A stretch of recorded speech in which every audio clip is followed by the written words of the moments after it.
Hello students, एक बार फिर से आप सभी का स्वागत है आपके अपने यूट्यूब चैनल biology.com पर। आज का जो अपना वीडियो है ये बहुत बहुत महत्वपूर्ण होने वाला है और इसका नाम है डीएनए रेप्लिकेशन। ये जो हम यूनिट अभी पढ़ने में लगे हैं, जो 6th चैप्टर जो है 12th क्लास का, ये बहुत बहुत महत्वपूर्ण है। नीट एग्जाम में लगभग 5 से 7% इस अकेले पार्ट से आते हैं।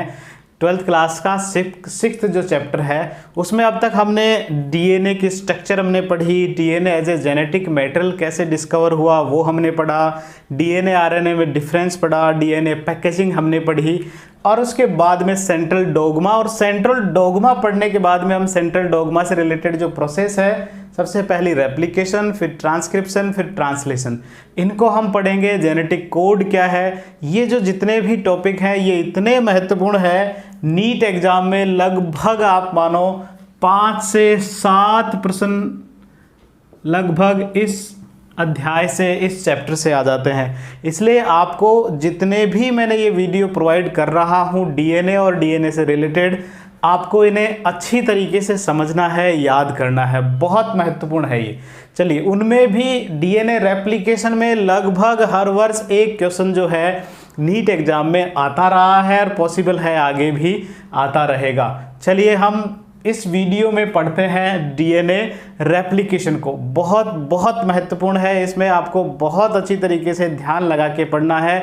पेन और कॉपी आप अपने हाथ में ही रखिए, जो मैं बताते जा रहा हूं आप साथ ही साथ नोट भी करते रहें, वीडियो पॉज कर करके नोट कीजिए और हर एक बिंदु को बार बार दोहराइए। आपको बहुत अच्छी तरीके से ये टॉपिक समझ में आएगा। चलो, रेप्लिकेशन जो होता है, ये रेप्लिकेशन होता क्या है, सबसे पहले हम इसकी बात करते हैं। रेप्लिकेशन वह प्रक्रिया है जिसमें डीएनए अपने आप की कॉपी तैयार करता है। शॉर्ट भाषा में कहें हम सीधे से, तो डीएनए जो है वो अपनी कॉपी तैयार करता है, बस उसी को हम डीएनए रेप्लिकेशन कहते हैं। रेप्लिकेशन क्या है? डीएनए का अपने आप की कॉपी तैयार करना ही डीएनए रेप्लिकेशन है। ठीक है, अब प्रश्न ये आता है कि डीएनए फिर अपनी कॉपी तैयार करता है तो क्यों?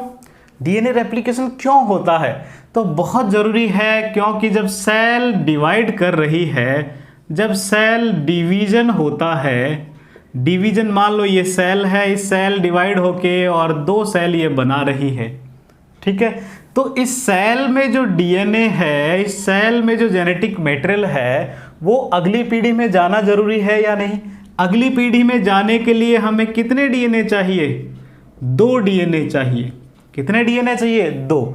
और वो भी बदले हुए नहीं, एग्जैक्ट चाहिए, सेम टू सेम, वैसे के वैसे ही होने चाहिए। ठीक है, तो इसलिए डीएनए रेप्लिकेशन की क्रिया, यहां इस कार्य के लिए डीएनए रेप्लिकेशन होता है। सेल डिवीजन जब हो रहा है तो सेल इक्वली दोनों जो नई बनने वाली सेल्स को डीएनए डिवाइड कर दे, उन्हें बांट दे, उसके लिए जरूरी है डीएनए का रेप्लिकेट होना। और रेप्लिकेशन की क्रिया में किसी तरह की त्रुटि भी नहीं होनी चाहिए। अगर एरर हो गई तो ये सेल में कुछ न कुछ बदलाव आ जाएगा, वो बदलाव भी नहीं आना चाहिए। एग्जैक्ट डीएनए देना जरूरी है। ठीक है, तो इसलिए डीएनए रेप्लिकेशन बहुत बहुत जरूरी है। ठीक है, यहां तक बात समझ में आ गई। पहली बात हमने क्या समझी, डीएनए रेप्लिकेशन होता क्या है? अपने आप की कॉपी तैयार करना डीएनए द्वारा। क्यों करता है? ताकि जब सेल डिवाइड हो रही है तो हर एक नई बनने वाली कोशिका को डीएनए दिया जा सके। सीधे भाषा में कहें, सेल डिवीजन की क्रिया के दौरान रेप्लिकेशन होता है तो कब होता है? प्रश्न अभी आता है कि ये क्रिया होती कब है? तो सेल साइकिल जो होता है, सेल साइकिल में आपने 4 इसको, सेल साइकिल को 4 भागों में बांटते हैं। G1, S, G2 और M प्रावस्थाएं जो है वो सेल साइकिल में होती है। तो ये जो S फेज होता है, इस S फेज में डीएनए रेप्लिकेशन की क्रिया होती है। ठीक है, ये बहुत बार एग्जाम में पूछा गया प्रश्न है, डीएनए रेप्लिकेशन की जो क्रिया है वो कब होती है? तो ये सेल साइकिल के, कोशिका चक्र के S फेज में होती है, S प्रावस्था में होती है। ठीक है, कब होती है? S प्रावस्था में ये क्रिया होती है। यहाँ तक बात समझ में आ गई। नेक्स्ट, हमने पिछले वीडियो में इसका मोड भी पढ़ा था कि डीएनए रेप्लिकेशन जो है वो कौन से मोड या कौन से तरीके से होता है।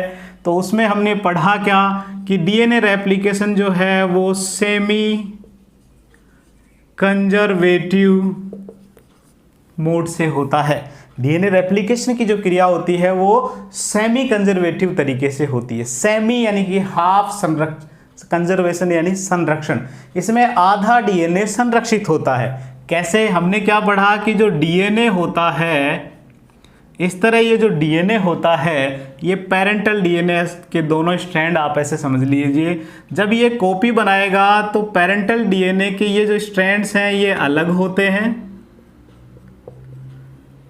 और इन स्ट्रैंड्स को देखते हुए ही, जैसे यहाँ मान लो एडेनिन है तो उसको देखते हुए यानी कि इसका पूरक जो है थाइमिन इसके सामने लगा दिया जाएगा और अगर ग्वानिन है तो उसके आगे साइटोसिन लगा दिया जाएगा। इस तरह नया डीएनए संश्लेषित या सिंथेसाइज होता है। इस तरीके को कहते हैं semi conservative mode of replication. Replication कौन से तरीके से हुआ? Semi conservative. सेमी हाफ इसमें क्या है? संरक्षित है, आधा इसमें संरक्षित है। कैसे? ये जो नया बना उसमें आधा तो पेरेंट का ही है, संरक्षित है कि नहीं? आधा तो एग्जैक्ट पेरेंट का ही है। नया जो बना, ये जो डॉटर है ये नया है, जो पेरेंट्स को देखते हुए, इसके पेरेंटल स्ट्रैंड को देखते हुए ही उस पूरकता का नियम का पालन करते हुए ये स्ट्रैंड बना है। ठीक है, इसलिए इस तरीके को कहते हैं semi conservative mode of replication. ठीक है, तो इसका मोड कैसा होता है? सेमी कंजर्वेटिव प्रकार का होता है। ठीक है, नेक्स्ट अगर बात करें डीएनए रेप्लिकेशन की उत्पत्ति की, तो डीएनए रेप्लिकेशन कहाँ से शुरू होता है और कैसे होता है उसकी हम बात करें तो देखो, डीएनए दो आप समझिए प्रोकैरियोटिक कोशिकाएं होती है और यूकैरियोटिक कोशिकाएं होती है। प्रोकैरियोटिक कोशिकाओं में जो डीएनए होता है वो अधिकतर सर्कुलर होता है। कैसा होता है? सर्कुलर होता है, वृत्ताकार होता है। डबल स्टैंडर्ड तो होता ही है, मतलब ऐसा नहीं है कि ये जो मैंने गोल ऐसे डबल स्टैंडर्ड होगा इस, लेकिन सर्कल बनाने वाला होगा। जबकि यूकैरियोट्स में जो है वो लीनियर होता है। कैसा होता है? लीनियर। प्रोकैरियोट्स में सर्कुलर डबल स्टैंडर्ड डीएनए होता है, यूकैरियोट्स में जो है लीनियर, एक लंबी लाइन रेखा धागे जैसा डीएनए होता है। ठीक है, और दूसरी बात, प्रोकैरियोट्स का डीएनए जो है वो छोटा होता है, स्मॉल होता है, ज़्यादा साइज नहीं होती। जबकि यूकैरियोट्स तो बहुत बड़े जीव हैं, इसलिए उनका जो डीएनए है वो भी बहुत बड़ा होता है। इसी वजह से अब इसकी दो बातें और यहाँ रेप्लिकेशन की आने वाली है। इन कारणों की वजह से ही प्रोकैरियोट्स जो है उनमें जो रेप्लिकेशन होता है वो थीटा शेप्ड होता है। कैसा होता है? थीटा शेप्ड, थीटा के शेप का होता है। क्यों? जब ये रेप्लिकेशन होगा तो बीच में एक ऐसी अवस्था आएगी जब थीटा जैसी स्ट्रक्चर बन जाएगी बीच में, इसलिए इसे थीटा शेप रेप्लिकेशन कहते हैं। जबकि यूकैरियोट्स में क्योंकि लीनियर है तो ये जब ओपन होता है, जब ये जैसे ऐसे ये डीएनए है तो जब ये ओपन होगा, जहाँ से मान लो यहाँ से ओपन हो रहा है, तो जहाँ ये ओपन होता है वहाँ वाई शेप स्ट्रक्चर बन जाती है। ऐसे आप समझिए, जहाँ ये ओपन हो रहा है वहाँ कैसी स्ट्रक्चर बन गई? ये देखो, यहाँ इसको आप गौर से देखो तो वाई जैसी स्ट्रक्चर बन गई। कैसी स्ट्रक्चर बनी? वाई, इसलिए इसे वाई शेप्ड रेप्लिकेशन कहते हैं। जब हम इसकी प्रोसेस अभी पढ़ेंगे तब और समझ में आ जाएगा। इतना आप समझिए कि प्रोकैरियोट्स में जो है वो थीटा के आकार का जो है तरीके से होता है रेप्लिकेशन, जबकि यूकैरियोट्स में वाई शेप्ड जो है वो रेप्लिकेशन फोर्क बनती है और वैसा ये होता है। यहाँ तक बात समझ में आ गई? ठीक है, रेप्लिकेशन की क्रिया जिस बिंदु से शुरू होती है, रेप्लिकेशन ऐसा नहीं है कि डीएनए में कहीं पर भी स्टार्ट हो जाए, एक निश्चित प्रक्रम, एक निश्चित सीक्वेंस पर ही ये स्टार्ट होती है। एक निश्चित जगह होती है जहां से रेप्लिकेशन की क्रिया शुरू होती है। ध्यान रखना, हर जगह से स्टार्ट नहीं होती है। एक निश्चित डीएनए का सीक्वेंस होगा जहां से रेप्लिकेशन की क्रिया स्टार्ट होती है, और जिस बिंदु से रेप्लिकेशन की क्रिया स्टार्ट होती है उस बिंदु को ओरिजिन ऑफ रेप्लिकेशन कहते हैं, ऑरिजिन ऑफ रेप्लिकेशन, या शॉर्ट में ORI भी कह देते हैं। ऑरिजिन ऑफ रेप्लिकेशन, ऑरिजिन उत्पत्ति, रेप्लिकेशन की उत्पत्ति, ठीक है। अब उत्पत्ति जो है वो भी प्रोकैरियोट्स में तो क्योंकि डीएनए उनका कैसा है, छोटा है। प्रोकैरियोट्स में जो डीएनए होता है बहुत छोटा होता है, इसलिए उनमें एक ही ऑरिजिन ऑफ रेप्लिकेशन होता है, एक जगह ही होता है और फिर वहीं से पूरा रेप्लिकेशन की क्रिया हो जाती है, ठीक है। लेकिन जो यूकैरियोट्स होते हैं उनका डीएनए होता है बहुत बड़ा। अगर एक ही जगह ओरिजिन होती तो उन्हें कई घंटे या कई साल भी लग सकते हैं उस रेप्लिकेशन की क्रिया में, इतना बड़ा डीएनए होता है। तो ऐसे में फिर क्या किया जाए, इसके लिए इन्होंने ये तरीका निकाला यूकैरियोट्स में कि इसकी जो ओरिजिन है वो एक ना होकर कई बना दी गई। लगभग 1000 से 10,000 ऑरिजिन ऑफ रेप्लिकेशंस जो है वो पाई जाती है, किसमें, यूकैरियोट्स में। क्यों? क्योंकि इनका डीएनए होता है बहुत बड़ा, इसलिए जगह जगह यहाँ ऐसे समझो कई जगह ऑरिजिन ऑफ रेप्लिकेशन होगी, वहाँ एंजाइम्स अपना कार्य करेंगे, ठीक है। तो यहाँ कई सारी जगह होती है जहाँ रेप्लिकेशन की क्रिया होती है। यहाँ तक बात समझ में आ गई। तो प्रोकैरियोट्स में सर्कुलर होता है, इस वजह से थीटा मॉडल की तरह जो इनमें रेप्लिकेशन होता है। यूकैरियोट्स में लीनियर होता है, इसलिए वहाँ वाई शेप्ड मॉडल होता है। इनका प्रोकैरियोट्स का जो डीएनए या उनका जेनेटिक मटेरियल है वो बहुत कम होता है, छोटा कम होता है, इस वजह से उनमें एक ही ओरिजिन ऑफ रेप्लिकेशन होती है। जबकि यूकैरियोट्स में उनका जो डीएनए है वो बहुत बड़ा है, इस वजह से उनमें ओरिजिन ऑफ रेप्लिकेशन ज़्यादा होती है। यहाँ तक बात समझ में आ गई, ठीक है। अब जिस जगह रेप्लिकेशन की क्रिया हो रही है डीएनए में, मान लीजिए ये डीएनए है और इस डीएनए में इतने भाग में, खास करके यूकैरियोट्स में, प्रोकैरियोट्स में तो पूरे में ही होती है, इसलिए पूरा। और यूकैरियोट्स में मान लो एक जगह, जिस जगह रेप्लिकेशन, यहाँ मान लो अभी रेप्लिकेशन की क्रिया चल रही है, रेप्लिकेशन की क्रिया यहाँ चल रही है, तो जिस बिंदु पर, जिस जगह डीएनए की रेप्लिकेशन की क्रिया चल रही है, उसको, उस डीएनए के फ्रेगमेंट को, उस डीएनए के टुकड़े को रेप्लिकॉन कहते हैं, रेप्लिकॉन कहते हैं। ध्यान रखना, रेप्लिकॉन कहते हैं। आपके 12th क्लास की बुक में इतना सब कुछ मेंशन नहीं है, लेकिन नीट एग्जाम में ये सब चीज़ें आती है, इसलिए बहुत सारे जो पॉइंट्स हैं उन सबको शॉर्ट में और सभी को मैं यहाँ लेकर आया हूँ आप लोगों के लिए, इसलिए इन्हें हर एक बिंदु को आपको नोट करना है, सारे बहुत महत्वपूर्ण हैं। तो रेप्लिकेशन जिस डीएनए के जिस टुकड़े में चल रहा है, जो जितना सा जो टुकड़ा है, उस टुकड़े को हम रेप्लिकॉन कहते हैं। क्या कहते हैं? रेप्लिकॉन कहते हैं। जहाँ रेप्लिकेशन चल रहा है वो रेप्लिकॉन कहलाता है। अब रेप्लिकॉन के बेस पे, उसके आधार पर भी रेप्लिकेशन जो है वो दो प्रकार का होता है, मोनो रेप्लिकॉनिक, मोनो रेप्लिकॉनिक, और एक होता है मल्टी रेप्लिकॉनिक। नाम से ही जाहिर है रेप्लिका, यहाँ रेप्लिकॉन आ ही रहा है। मोनो यानी कि एक, मल्टी यानी कि कई, मैनी।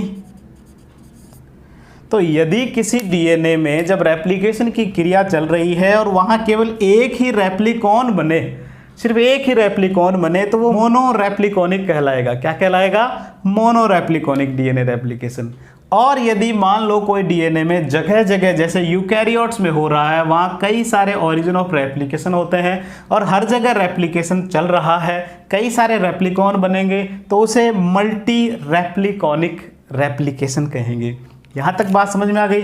तो यहाँ सीधा सा ये भी बात समझ में आ गई हो गया कि प्रोकैरियोट्स में चूंकि एक ही ओरिजिन होती है, तो वो प्रोकैरियोट्स में रेप्लिकेशन भी कैसा होगा? मोनो रेप्लिकॉनिक होगा। यानी कि ये बात हो गई प्रोकैरियोट्स के लिए।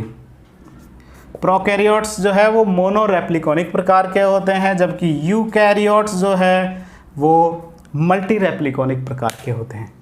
यहाँ तक बात आपको समझ में आ गई होगी। मैं फिर से दोहरा रहा हूँ, हर एक बिंदु बहुत महत्वपूर्ण है। रेप्लिकेशन होता क्या है? अपने आप की कॉपी तैयार करना डीएनए द्वारा रेप्लिकेशन कहलाता है। कब होता है? ये सेल साइकिल की एस फेज में होता है। क्यों होता है? ताकि सेल डिवीजन से बनने वाली प्रत्येक कोशिका को अपना डीएनए दिया जा सके। किस प्रकार से होता है, इसका मोड क्या है, तो सेमी कंजर्वेटिव, जिसमें आधा पेरेंट का होता है, नया बनने वाले में आधा स्ट्रैंड पेरेंट का होता है, एक स्ट्रैंड, और दूसरा स्ट्रैंड नया होता है। ठीक है, और प्रोकैरियोट्स में थीटा शेप का होता है, यूकैरियोट्स में वाई शेप का होता है। जिस जगह रेप्लिकेशन की क्रिया प्रारंभ होती है, जिस सीक्वेंस पर प्रारंभ होती है, उसे ओरिजिन ऑफ रेप्लिकेशन कहते हैं। और प्रोकैरियोट्स में एक ही ओरिजिन ऑफ रेप्लिकेशन होती है, यूकैरियोट्स में 1000 से लगभग 10,000 रेप्लिकेशन की स्टार्ट बिंदु ओरिजिन होते हैं। ठीक है, और जहां रेप्लिकेशन की क्रिया चल रही है उसे रेप्लिकॉन कहते हैं। प्रोकैरियोट्स में केवल एक ही रेप्लिकॉन होता है, इसलिए मोनोरेप्लिकॉनिक। यूकैरियोट्स में कई सारे रेप्लिकॉन होते हैं, इसलिए मल्टी रेप्लिकॉनिक होते हैं।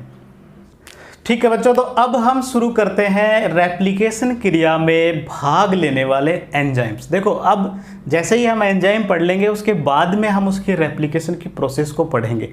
पहले हमने इसके जनरल फीचर्स पढ़े, सामान्य बातें, लेकिन हर एक बिंदु बहुत महत्वपूर्ण था। अब हम एंजाइम पढ़ेंगे। एंजाइम यदि आपको समझ में आ गए, ठीक है, एंजाइम यदि आपको समझ में आ गए तो फिर उसके बाद में डीएनए रेप्लिकेशन की जो प्रक्रिया है, प्रोसेस जो है, वो आपको बहुत बहुत आसानी से समझ में आ जाएगी। ये भी आपको समझ में आसानी से आ जाएंगे एंजाइम्स भी। एंजाइम्स की बात करते हैं, जो मैं एंजाइम्स लिखूंगा वो एकदम सीक्वेंस से लिखूंगा, क्रम से लिखूंगा, और आपको भी उसी क्रम में याद करना है ताकि डीएनए रेप्लिकेशन की जो प्रोसेस है वो और आसान हो जाए, इसलिए हमें इसे सीक्वेंस में याद करना है। सबसे पहला एंजाइम जो है वो है हेलिकेज। आपको एंजाइम के साथ ही कुछ कुछ प्रोसेस भी दिमाग में आने लगेगी, देखना। हेलिकेज वो एंजाइम है जो डीएनए हेलिक्स को ओपन करने का काम करता है।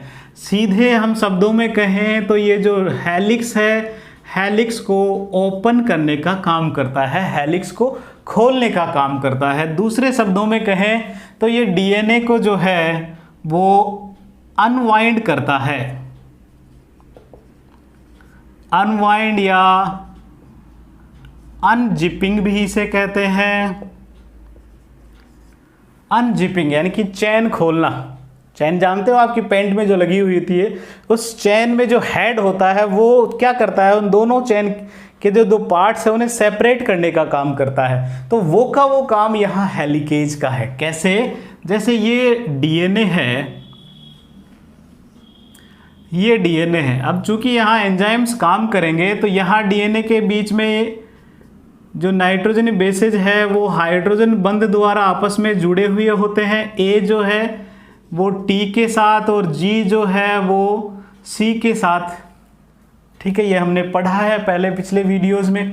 तो इन बंधों को तोड़कर, ये जो हाइड्रोजन बॉन्ड जो है, इन बंधों को तोड़ना और इसे ओपन करना। ठीक है, जैसे मान लो यहाँ हेलिकेज एंजाइम आया और ये हेलिकेज एंजाइम जो है अब डीएनए के इन बंधों को रिलीज कर रहा है। ये जो हाइड्रोजन बॉन्ड है इसे रिलीज कर रहा है। इस वजह से क्या होगा, अब ये जो दो स्ट्रैंड है डीएनए के वो अलग होने लगेंगे। तो चैन भी कुछ इसी तरीके से खुलती है।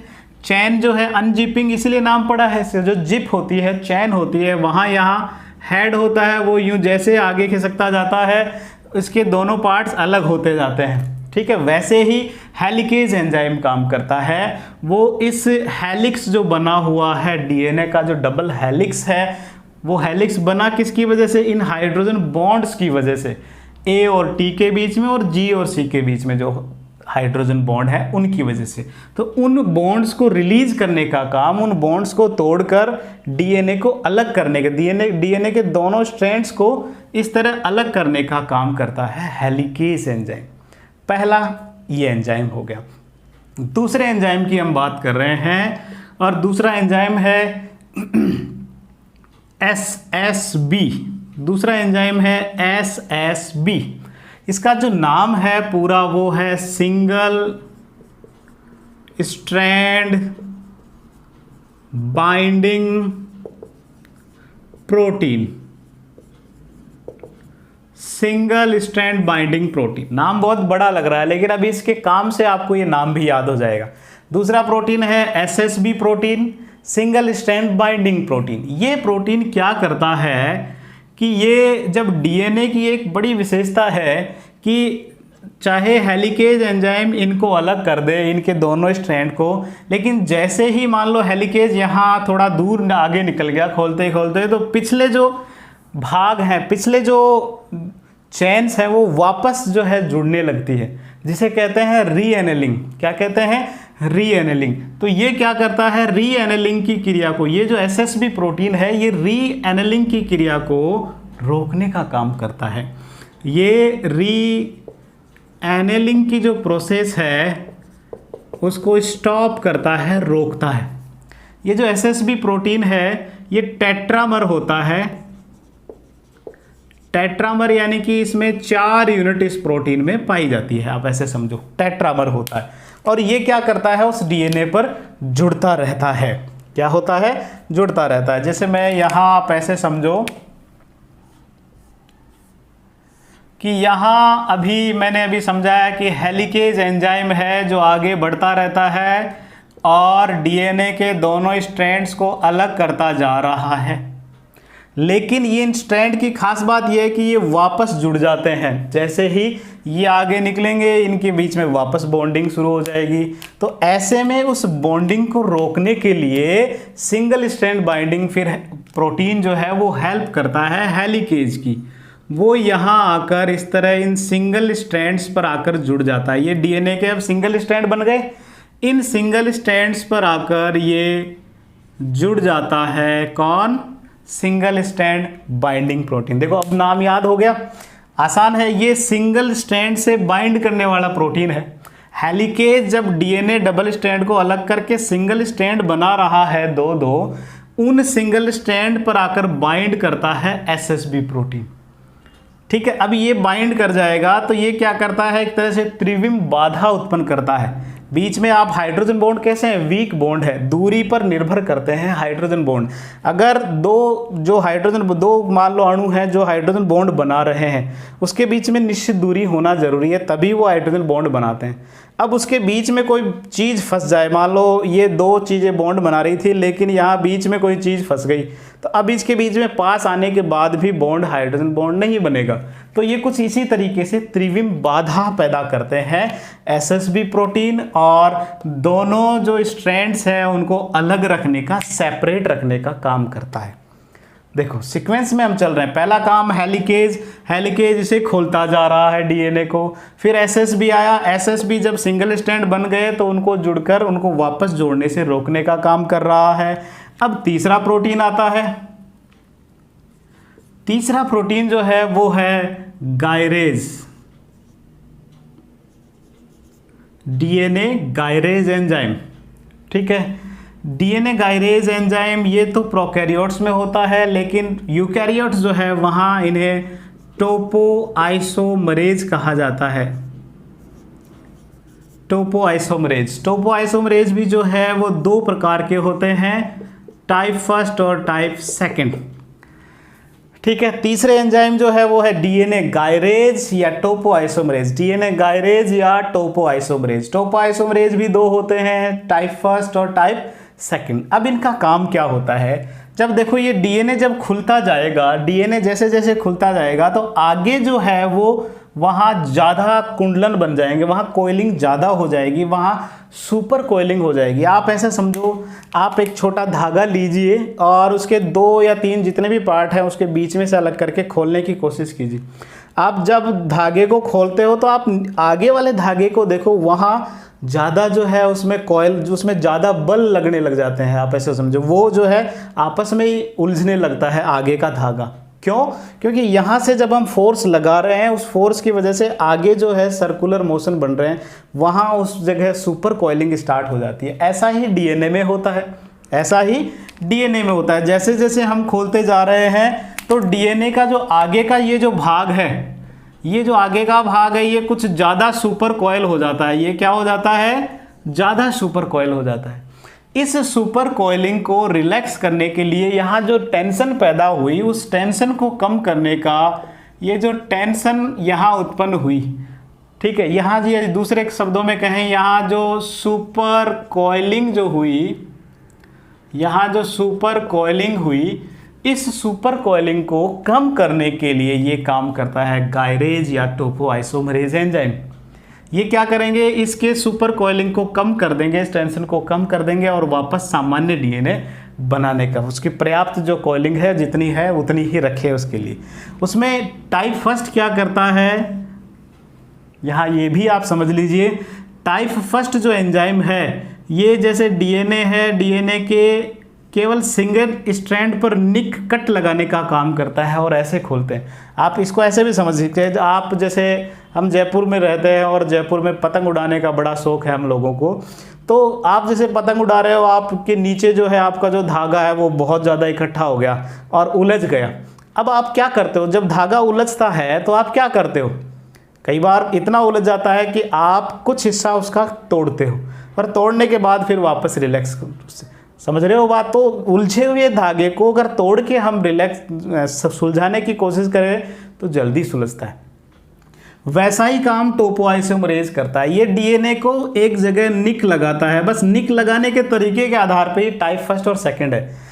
जो टाइप फर्स्ट वाला है वो केवल सिंगल स्ट्रैंड पर निक कट लगाता है और फिर इसकी टेंशन को रिलीज करता है, जबकि जो टाइप सेकंड जो है वो क्या करता है, डीएनए के दोनों स्ट्रैंड्स को ही काट देता है, दोनों के दोनों स्ट्रैंड्स को काट के और उसकी टेंशन को रिलीज करने का, उसकी सुपर कोइलिंग को खोलने का काम करता है। ठीक है, तो यहाँ तीसरा काम सुपर कोइलिंग बनी, उसको भी सामान्य उस टेंशन को कम करने का काम गायरेज या टोपोआइसोमरेज ने कर दिया, जो फर्स्ट और सेकंड दो प्रकार के थे। फर्स्ट ने केवल सिंगल स्ट्रैंड पे निक करता है, सेकंड जो है टाइप सेकंड जो है पूरे डीएनए के दोनों स्ट्रैंड्स को एक साथ काटता है। तो काट रहा है, डीएनए को काटने वाले जो एंजाइम्स होते हैं वो क्या कहलाते हैं, न्यूक्लिएज। तो एक तरह से टोपोआइसोमरेज भी क्या है, न्यूक्लिएज है। यहाँ तक बात समझ में आ गई। चलो अब बात करते हैं चौथा और सबसे ज़्यादा महत्वपूर्ण, जो आपके बुक में केवल उसी के बारे में ज़्यादा दिया हुआ है, और वो है डीएनए पॉलीमरेज। डीएनए पॉलीमरेज ये सबसे ज़्यादा महत्वपूर्ण एंजाइम है। क्यों?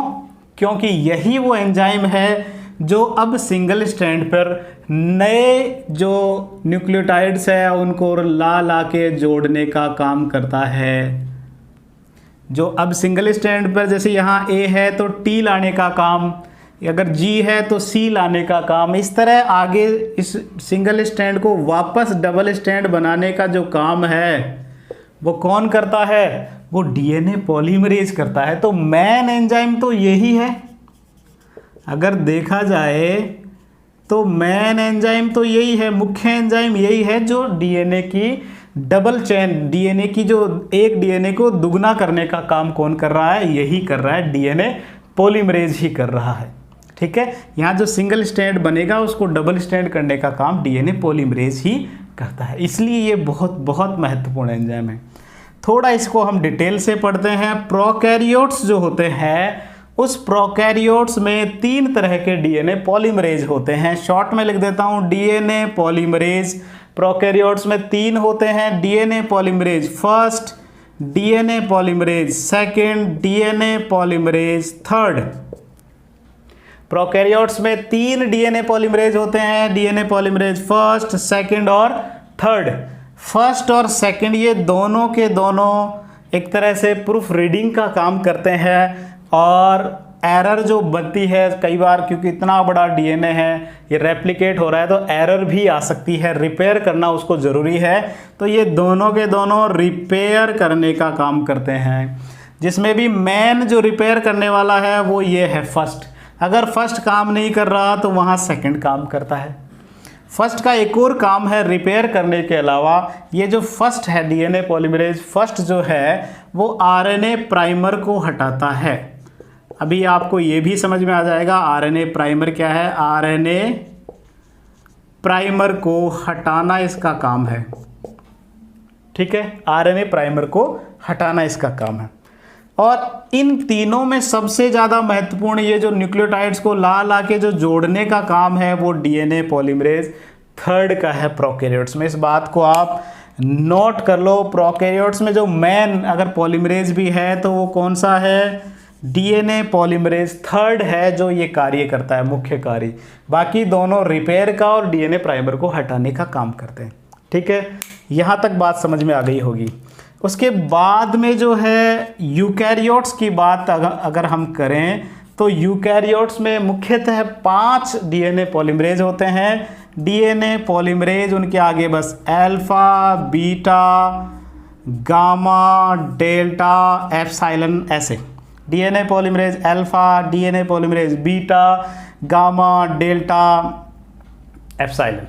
ठीक है, तो इस तरह हमने अभी पढ़ा DNA polymerase. DNA polymerase main enzyme है जो डीएनए रेप्लिकेशन की प्रोसेस को करवा रहा है, नए न्यूक्लियोटाइड्स ला के जोड़ रहा है।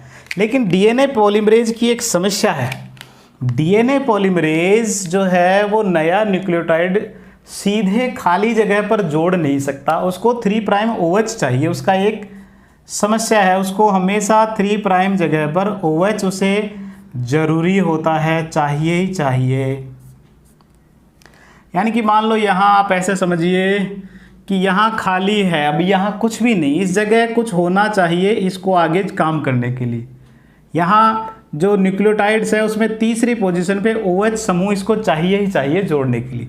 अब OH समूह जो है इसे डायरेक्ट, यहाँ तो हवा है, यहाँ कुछ भी नहीं है, खाली है, तो ऐसे में ये काम करेगा नहीं। इसके काम को फिर सहायता करने के लिए एक और एंजाइम आता है 5वें नंबर का, और वो है आरएनए प्राइमेज। आरएनए प्राइमेज ये वो एंजाइम है जो आरएनए का एक छोटा सा टुकड़ा बनाता है। उस छोटे से टुकड़े को आरएनए प्राइमर कहते हैं। क्या कहते हैं? RNA primer. अब भाई प्रोसेस और समझेंगे तो आपको और डिटेल में ये चीज़ समझ में आ जाएगी। आरएनए प्राइमेज आएगा, आरएनए प्राइमर बना देगा। यहाँ क्या करेगा? वो आरएनए का एक छोटा सा टुकड़ा बना देता है इसके आगे। ये मान लीजिए ये आरएनए का टुकड़ा इसने बना दिया।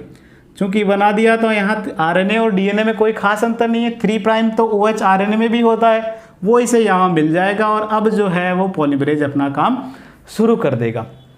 तो इसकी सहायता के लिए आरएनए प्राइमर बनाना जरूरी था जो आरएनए प्राइमेज बनाता है। ठीक है, तो ये एंजाइम हो गया। और छठा और महत्वपूर्ण एंजाइम एक और है, और वो है लाइगेज एंजाइम। लाइगेज एंजाइम, ठीक है, डीएनए लाइगेज या लाइगेज, सबके आगे आप डीएनए लगा सकते हो। डीएनए हेलिकेज, डीएनए गाइडेज या लाइगेज। लाइगेज को आप इंग्लिश वर्ड जो है लाइगेशन से लीजिए। लाइगेशन का मतलब होता है जोड़ना, चिपकाना। तो लाइगेज वो एंजाइम होते हैं जो बंध बनाने का काम करते हैं। यहाँ बंध कौन सा बनाना है? यहाँ बनाना है फॉस्फोडाइएस्टर बॉन्ड, जो हमने पढ़ा जब हमने डीएनए की स्ट्रक्चर पढ़ी कि कैसे एक न्यूक्लियोटाइड के आगे दूसरा न्यूक्लियोटाइड जुड़ता है। तो जब जुड़ते हैं तो कौन सा बॉन्ड बनता है? Phosphodiester bond. तो वो जो फॉस्फोडाइएस्टर बॉन्ड बनाने का काम करता है वो करता है लाइगेज एंजाइम। ठीक है, तो आपको इसी क्रम में इनको याद रखना है। और अभी हम बस अब प्रोसेस इसकी समझने वाले हैं कि कैसे डीएनए रेप्लिकेशन होता है। ये एंजाइम वापस दिमाग में ले लीजिए। हेलिकेज, डीएनए हेलिक्स को ओपन करने का काम, फिर जब सिंगल स्ट्रैंड बन जाएंगे तो उन्हें वापस जुड़ने से रोकने का काम एसएसबी। गायरेज, आगे जो टेंशन बन गई सुपर कोइलिंग उसको रिलैक्स करने का काम। डीएनए पॉलीमरेज मेन एंजाइम जो डीएनए पॉलीमर बनाने का काम करेगा। आरएनए प्राइमेज आरएनए प्राइमर बना के देगा। और लाइगेज उनके बीच में एक एक बॉन्ड बनाता हुआ आगे बढ़ता जाएगा। कौन सा बॉन्ड? फॉस्फोडाइएस्टर बॉन्ड बनाने का काम करता है। अब मैं जो है इसे मिटा रहा हूँ, आप चाहे तो इसे एक बार स्क्रीनशॉट लेकर इसे नोटबुक में उतारें और मैं इसे मिटा के फिर आपको समझाता हूँ इसकी प्रोसेस। ठीक है बच्चों, तो अब हम शुरुआत करते हैं डीएनए रेप्लिकेशन की प्रोसेस कैसे होती है। अब तक जो हमने जो भी पढ़ा उन सबको अब जोड़ देते हैं एक जगह, सारी बात आपको समझ में आ जाएगी। देखो हम बात कर रहे हैं, मान लो ये मैंने एक डीएनए का फ्रेगमेंट लिया। अब इसे समझने के लिए, केवल समझने के लिए इसे मैं सीधी लाइन में ही बनाऊंगा। इस तरह बनाऊंगा। ये एक डीएनए का टुकड़ा है, आप ऐसे समझो, जहां रेप्लिकेशन शुरू होगा और जहां रेप्लिकेशन होता है, मान लो इतने से लेकर इतने हिस्से में रेप्लिकेशन हो रहा है, तो उसे क्या कहा था हमने? रेप्लिकॉन। तो इसे क्या कहेंगे? इतने हिस्से को रेप्लिकॉन कहेंगे, ठीक है। और मान लो ये वो हिस्सा है जहां रेप्लिकेशन शुरू होगा, उसे हमने क्या नाम दिया? जहां से रेप्लिकेशन स्टार्ट होता है उसे ऑरिजिन ऑफ रेप्लिकेशन, ठीक है। तो अब इसे हम समझने के लिए इसे और खोलेंगे इसको। यहाँ आप कौन सा एंजाइम आएगा? जहाँ से ओरिजिन ऑफ रेप्लिकेशन है उसे खोलने के लिए एक एंजाइम यहाँ आएगा और वो होता है हेलिकेज, ठीक है। तो अब ये जो डीएनए है ये खुल चुका है और खोलने के बाद इसे थोड़ा हम बड़ा बना दें ताकि आपको बात समझ में आए। ये यहाँ से खुल गया कुछ इस तरीके से,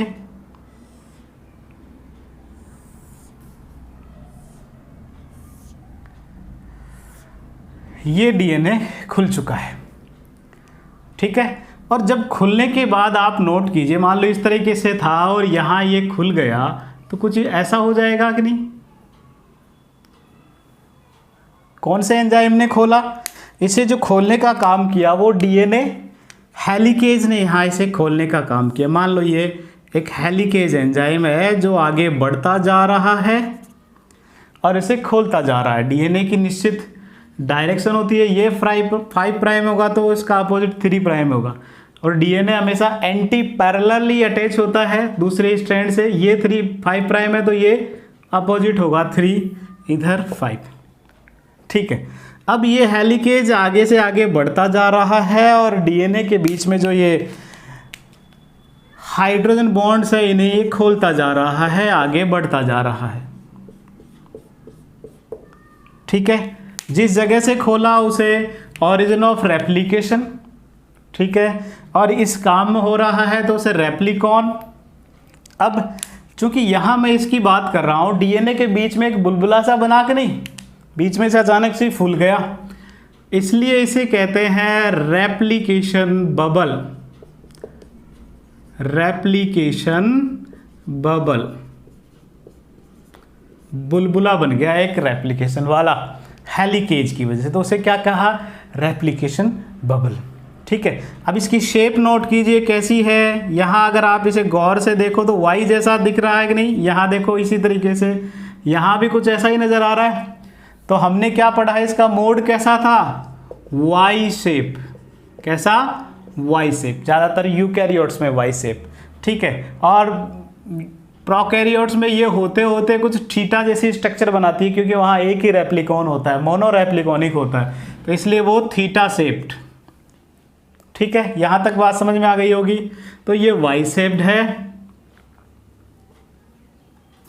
नेक्स्ट, ज़्यादातर डीएनए रेप्लिकेशन क्या होता है, क्योंकि अब यहाँ 2 दिशाएं हो गई, इधर भी रेप्लिकेशन हो सकता है, इधर खुल गया तो इधर भी हो सकता है। तो रेप्लिकेशन की प्रक्रिया अगर दोनों दिशाओं में चल रही है, अगर रेप्लिकेशन की प्रोसेस दोनों दिशाओं में चल रही है तो उसे कहते हैं बाई डायरेक्शनल। अगर दोनों दिशा में चल रही है तो बाई डायरेक्शनल। और अगर मान लो कुछ ऐसे जीव भी होते हैं जिनमें केवल एक दिशा में ही चलती है तो उसे कहते हैं unidirectional. Unidirectional replication. अगर रेप्लिकेशन की प्रक्रिया इधर भी हो रही है और उधर भी हो रही है, दोनों दिशाओं में चल रही है, तो उसे कहते हैं बाई डायरेक्शनल रेप्लिकेशन। और अगर केवल एक दिशा में चल रही है, इधर नहीं चल रहा, तो उसे यूनी डायरेक्शनल रेप्लिकेशन कहते हैं, ठीक है। और यहाँ जहाँ ये जो 2 स्ट्रैंड अलग हो गए और यहाँ एक खाली जगह जहाँ एंजाइम्स अटैच हो रहे हैं उसे रेप्लिकेशन फोर्क कहते हैं। क्या कहते हैं? रेप्लिकेशन की खांच बन गई कि नहीं? यहाँ एक गड्ढा सा बन गया, आप ऐसे समझो बॉन्ड्स के बीच में, ये जो खांच बनी उसे कहते हैं रेप्लिकेशन फॉर्क। रेप्लिकेशन खांच, ठीक है, प्रतिकृतिकरण खांच, रेप्लिकेशन फॉर्क इसे कहते हैं। अब अभी हमने क्या किया, अभी ये भी समझा कि ये जो जब हेलिकेज इसे ओपन करेगा तो इनका वापस जुड़ने की संभावना बढ़ जाती है। वापस जुड़ने से रोकने के लिए हमने एक एंजाइम इनके लगा दिया था, और वो एंजाइम क्या था, SSB। क्या नाम है उसका, SSB, single strand binding protein. यहाँ सिंगल स्ट्रैंड पर बाइंड कर जाता है और वापस इसको डबल हेलिकल बनने से रोकने का काम करता है। ठीक है, यहाँ आगे कौन सा एंजाइम जुड़ेगा, यहाँ आगे गायरेज एंजाइम जुड़ेगा, जो क्या करेगा, आगे जो सुपर कोइलिंग हो रही है उसे रिलैक्स करने का काम करेगा। क्या काम करेगा, सुपर कोइलिंग को रिलैक्स करने का काम करेगा। यहाँ तक बात समझ में आई। उसके बाद था DNA पॉलीमरेज एंजाइम, यहाँ आएगा। अब सबसे मेन एंजाइम है DNA पॉलीमरेज, यहाँ आएगा और जुड़ के वो नए जोड़ता जाएगा न्यूक्लियोटाइड्स। लेकिन अब न्यूक्लियोटाइड्स जो है यहाँ कौन से हैं, कच्चा माल तो चाहिए नहीं, ये चाहिए कि नहीं, यहाँ मान लो इसे न्यूक्लियोटाइड्स जोड़ने हैं अब DNA पॉलीमरेज को, तो ये जो नए न्यूक्लियोटाइड्स जोड़ने हैं वो एक तरह से कच्चे माल है इसके लिए। क्या है ये, कच्चे माल है। तो आपको पहले मैं ये बता देता हूँ कि यहाँ कच्चे माल के रूप में हमें क्या चाहिए, क्या चाहिए, कच्चे माल के रूप में हमें चाहिए DNTPs। रेप्लिकेशन की क्रिया में यहाँ अब नए न्यूक्लियोटाइड्स जोड़ने हैं, वो जो नए न्यूक्लियोटाइड्स हैं वो DNTPs कहलाते हैं। डीऑक्सी राइबो न्यूक्लियोटाइड, DN से है डीऑक्सी राइबो न्यूक्लियोटाइड जो DNA का हिस्सा है, डीऑक्सी राइबो न्यूक्लियोटाइड। TP से है ट्राईफास्फेट, TP से है ट्राईफास्फेट। हमने डीऑक्सी राइबो न्यूक्लियोटाइड की स्ट्रक्चर कुछ ऐसे पढ़ी थी, उसमें राइबोज शुगर होती है, नाइट्रोजनी बेसेज होते हैं, यहाँ H ही होता है तभी तो वो डीऑक्सी राइबोज है, और यहाँ कार्बन 5वें नंबर का, और यहाँ फास्फेट। एक की बात कर रहा हूँ, ये अभी एक है, एक डीऑक्सी राइबो न्यूक्लियोटाइड है। लेकिन ट्राईफास्फेट जो ये DNTPs, बस इतना सा अंतर है, इसमें फास्फेट जो है वो 3 होते हैं। इसलिए जो DNTPs है वो काम करते हैं इस प्रोसेस में 2। बहुत महत्वपूर्ण बिंदु बता रहा हूं, इसे आपको नोट करना है। DNTPs DNA रेप्लिकेशन में 2 काम करते हैं। कौन कौन से काम करते हैं, पहला तो ये देखो, इतना हिस्सा देखो, इसका इतना हिस्सा तो क्या है, आपके नाम से आप समझो, डीऑक्सी राइबो न्यूक्लियोटाइड ट्राईफास्फेट, ये इसका पूरा नाम है, डीऑक्सी राइबो न्यूक्लियोटाइड। यहाँ हमें जोड़ने के लिए क्या चाहिए, डीऑक्सी राइबो न्यूक्लियोटाइड ही चाहिए। तो एक हिस्सा तो ये हो गया, हमें एक तो ये चाहिए था कच्चे माल के रूप में। तो पहला तो हमें ये जो DNTPs है वो कच्चा माल प्रोवाइड कर रहे हैं, रॉ मटेरियल दे रहे हैं DNA बनाने के लिए। दूसरा ये बच गया ट्राईफास्फेट, ये 2 फास्फेट बच गए कि नहीं, ये जब हटेंगे, चूंकि हमें तो इतना ही चाहिए तो ये हटाएंगे, तो जब ये हटाएंगे तो ये जो बॉन्ड है ये हाई एनर्जी बॉन्ड होते हैं, ऊर्जा युक्त होते हैं। जब इन बॉन्ड्स को तोड़ेंगे तो बहुत ऊर्जा मिलेगी, और चूंकि काम यहाँ हो रहा है तो ऊर्जा भी चाहिए, तो वो जो ऊर्जा है वो यहाँ इन बॉन्ड्स के टूटने से मिलेगी। तो हम सीधा सा कहें इस कार्य के लिए, रेप्लिकेशन के कार्य के लिए ऊर्जा भी यही दे रहे हैं। तो DNTPs यहाँ बहुत बहुत महत्वपूर्ण है। ये हमें कच्चे माल भी प्रोवाइड कर रहे हैं, डीऑक्सी राइबो न्यूक्लियोटाइड्स प्रोवाइड कर रहे हैं DNA बनाने के लिए।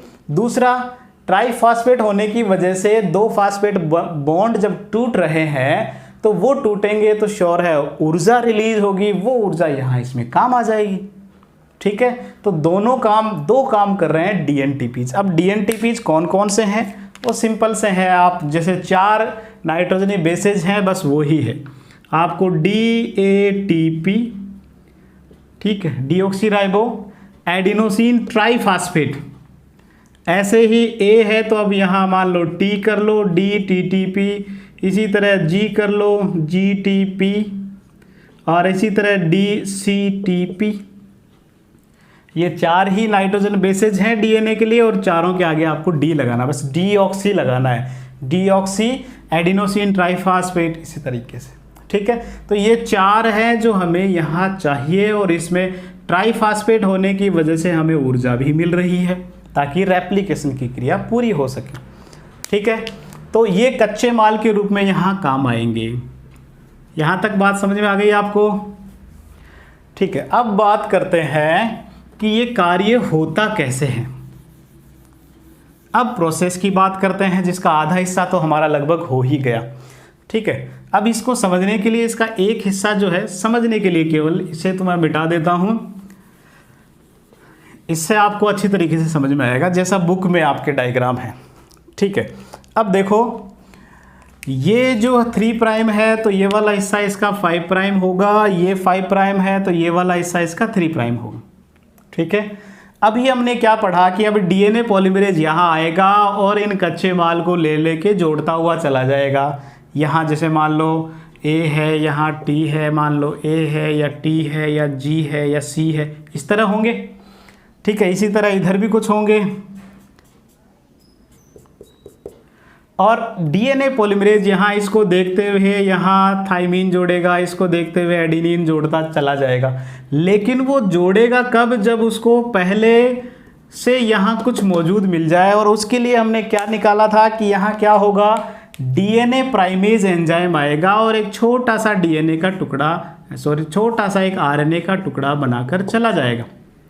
और उस आरएनए के छोटे से टुकड़े को आरएनए प्राइमर कहते हैं। और इस प्राइमर को बनाया किसने? प्राइमेज ने। कौन से primase? RNA primase. RNA primase ने एक छोटा सा टुकड़ा बनाया, आरएनए प्राइमर जिसे कह रहे हैं, ताकि अब यहाँ इसको OH मिल जाए। किसको? डीएनए पॉलीमरेज को। ठीक है, यहाँ तक बात समझ में आई? केवल समझाने के लिए इतनी बात बता रहा हूँ। एक बात और यहाँ आप नोट करो, रेप्लिकेशन की क्रिया की जो डायरेक्शन है वो हमेशा 5 प्राइम टू 3 प्राइम होती है। डीएनए रेप्लिकेशन की क्रिया की जो दिशा होती है वो कहाँ होती है? 5 से 3 की ओर होती है। ये जो दिशा बता रहा हूँ ये नए न्यूक्लियोटाइड्स के जुड़ने की दिशा बता रहा हूँ। नए जो न्यूक्लियोटाइड्स जुड़ेंगे वो 5 प्राइम टू 3 प्राइम ही जुड़ते जाएंगे। और वो आप ऐसे भी समझ सकते हो, ये इसका 5 प्राइम होता है न्यूक्लियोटाइड का, और ये 3 प्राइम अगला जो आएगा न्यूक्लियोटाइड श्योर है यहाँ तीसरे वाले जो कार्बन पर OH है वहीं तो आएगा, अगला जो आएगा वो यहीं तो आएगा। तो यहाँ से देखो, यहाँ से जुड़ने वाली की दिशा इधर बढ़ रही है कि नहीं? अगला आएगा वो यहाँ इस तीसरे प्राइम पर, यहाँ अगला न्यूक्लियोटाइड आएगा, फिर अगला आएगा, तो दिशा तो यही है ना।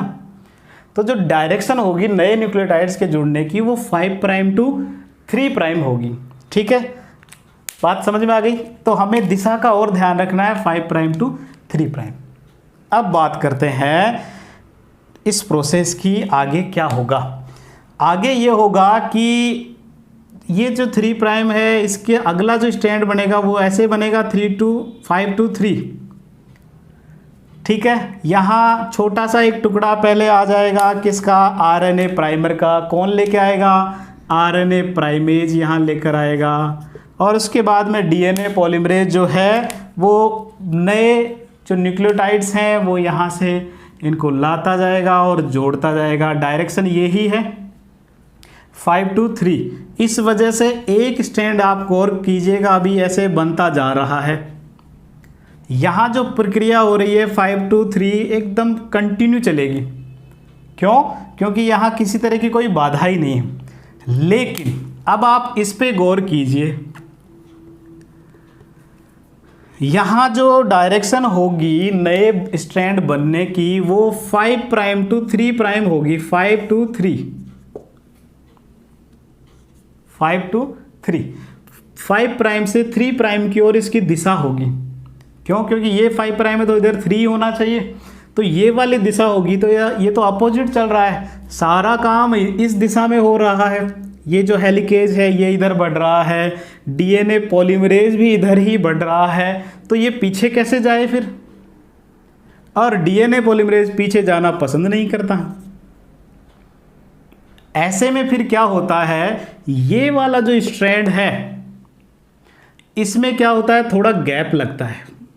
क्योंकि ये इसमें आप गौर कीजिए, ये तो सभी एक ही दिशा में चल रहे हैं तो आगे से आगे बढ़ता जाएगा, लेकिन ये वाला कंटिन्यू नहीं बनेगा। क्यों? क्योंकि ये तो अपोजिट दिशा में, इसका बनने की दिशा अलग है। इसलिए डीएनए पॉलीमरेज क्या करता है, थोड़ा रुक रुक के काम करेगा। वो क्या करेगा, थोड़ा रुक के, थोड़ा इसको आगे आगे बढ़ने दो, और यहाँ क्या करेगा, थोड़े समय बाद में वापस आकर जो है वो नया स्ट्रैंड जोड़ देगा। फिर थोड़ा आगे बढ़ेगा गैप ले लेकर, और इस वजह से और हर बार जो है एक आरएनए प्राइमर की ज़रूरत पड़ेगी।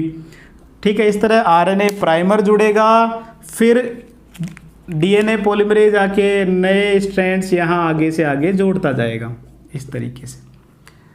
ठीक है, तो इसकी दिशा इधर होगी। ठीक है, यहाँ तक बात समझ में आ गई। चलो, अब इस वजह से क्या हुआ, दो स्ट्रैंड जो टेम्पलेट की तरह कार्य कर रहे हैं एक डीएनए का, इस एक के लिए दिशा की वजह से, केवल चूंकि दिशा हमेशा फिक्स रखनी है डीएनए पॉलीमरेज की, यही एक कमी है कि वो हमेशा बस इसी दिशा में आगे बढ़े।